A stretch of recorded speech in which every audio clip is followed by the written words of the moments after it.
Hello, everybody. This is The Poison Tree by Bankim Chandra Chattopadhyay. Chapter 8, The Babu. Aradasi Bosnavi, having left the house of the Datta family, went to Debipur. At this place there's a flower garden surrounded by painted iron railings.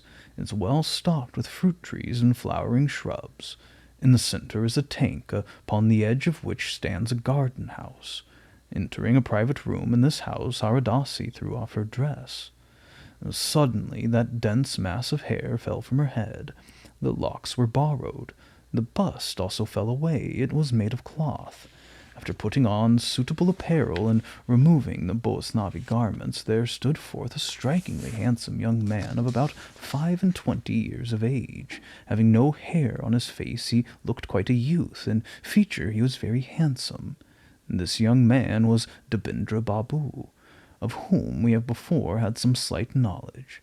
Debendra and Nagendra were sprung from the same family, but between the two branches there had been feud for successive generations, so that the members of the Debipur family were not on speaking terms with those of the Govindpur.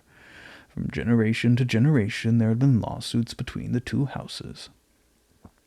At length, in an important suit, the grandfather of Nagendra had defeated the grandfather of Debendra, and since that time the Debipur family had been powerless. All their money was swallowed up in law expenses, and the Govindpur house and bought up all their estates. From that time the position of the Debipur family had declined, that of the other increased, the two branches no longer united. Debendra's father had sought in one way to restore the fallen fortunes of his house. Another zemindar named Ganesh dwelt at the Harapur district. He had one unmarried daughter, Hembati, who was given to Debendra in marriage. Hembati had many virtues. She was ugly, ill-tempered, unamiable, and selfish. Up to the time of his marriage with her, Debendra's character had been without stain. He had been very studious and was by nature steady and truth-loving, but that marriage had been fatal to him. When Debendra came to years of discretion, he perceived that on account of his wife's disposition there was no hope of domestic happiness for him. With manhood there arose in him a love for beauty, but in his own house this was denied to him. With manhood there came a desire for conjugal affection, but the mere sight of the unamiable Hembati quenched the desire. Putting happiness out of the question, Debendra perceived that it would be difficult to stay in the house to endure the venom of Hembati's tongue. One day Hembati poured forth abuse on her husband. He had endured much, he could endure no longer. He dragged Hembati by the hair and kicked her. From that day, deserting his home, he went to Calcutta, leaving orders that a small house should be built for him in the garden. Before this occurred, the father of Debendra had died. Therefore he was independent. In Calcutta he plunged into vicious pursuits to allay his unsatisfied desires, and then strove to wash away his heart's reproaches in wine. After that he ceased to feel any remorse. He took delight in vice. When he had learned what Calcutta could teach him in regard to luxury, Debendra returned to his native place, and taking up his abode in the garden house, gave himself up to the indulgence of his recently acquired tastes. Debendra had learned many peculiar fashions in Calcutta. On returning to Debipur, he called himself a reformer. First he established a Brahmo Samaj. Many such Brahmos as Taracharan were attracted to it, and to the speech-making there was no limit. He also thought of opening a female school, but this required too much effort. He could not do it. About widow marriage he was very zealous. 1 or 2 such marriages had been arranged, the widows being of low caste. But the credit of these was due not to him, but the contracting parties. He had been of one mind with Taracharan about breaking the change of the zenana. Both had said, "Let women come out." In this matter Debendra was very successful, but then this emancipation had in his mind a special meaning. When Debendra, on his return from Govindpur, had thrown off his disguise and resumed his natural appearance, he took his seat in the next room. His servant, having prepared a pain-relieving hookah, placed the snake in front of him. Devendra spent some time in the service of that fatigue-destroying goddess, tobacco.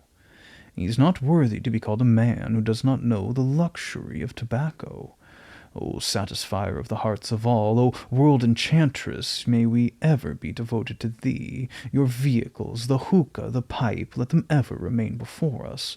At the mere sight of them we shall obtain heavenly delight. O hookah, thou that sends forth volumes of curling smoke, that hast a winding tube shaming the serpent, O bowl that beautifies thy top, how graceful are the chains of thy turban, how great is the beauty of the curved mouthpiece, how sonorous the murmur of the ice-cool water in thy depths. O world enchantress, O soother of the fatigues of man, employer of the idle, comforter of the henpecked husband's heart, encourager of timid dependents, who can know thy glory? Soother of the sorrowing, thou givest courage to the timid, intellect to the stupid, peace to the angry. O bestower of blessings, giver of all happiness, appear in undiminished power in my room. Let your sweet scent increase daily, let your cool waters continue to rumble in your depths, let your mouthpiece be ever glued to my lips. Pleasure-loving Devendra enjoyed the favor of this great goddess as long as he would, but yet he was not satisfied. He proceeded to worship another great power. In the hand of a servant was displayed a number of straw-covered bottles.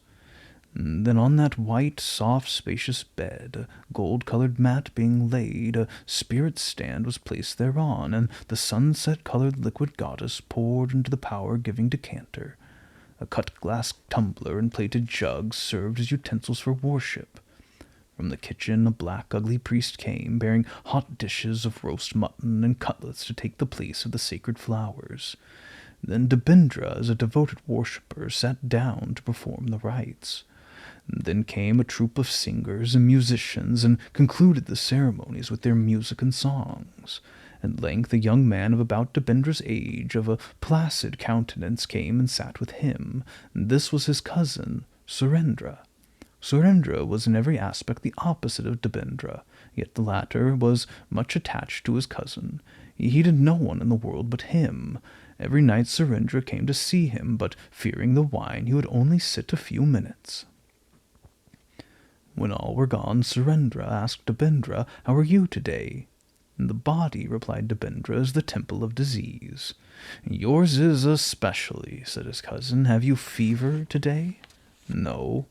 "Is your liver out of order?" "It is as before." "Would it not be better to refrain from these excesses?" "What, drinking? How often will you speak of that? Wine is my constant companion," said Devendra. "But why should it be?" replied Surendra. "Wine was not born with you. You can't take it away with you. Many give it up. Why should not you do so?" "What have I to gain by giving it up? Those who do so have some happiness in prospect, and therefore give it up.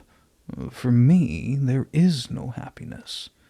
"Then to save your life, give it up. Those to whom life brings happiness may give up wine, but what have I to gain by living?" Surendra's eyes filled with tears. Full of love for his friend, he urged, "Then for my sake give it up." The tears came into the eyes of Devendra as he said, "No one but yourself urges me to walk in virtuous paths. If I ever do give it up, it will be for your sake, and what? If I ever hear that my wife is dead, I will give up drink. Otherwise, whether I live or die, I care not." Surendra, with moist eyes, mentally anathematizing Hambati, took his leave.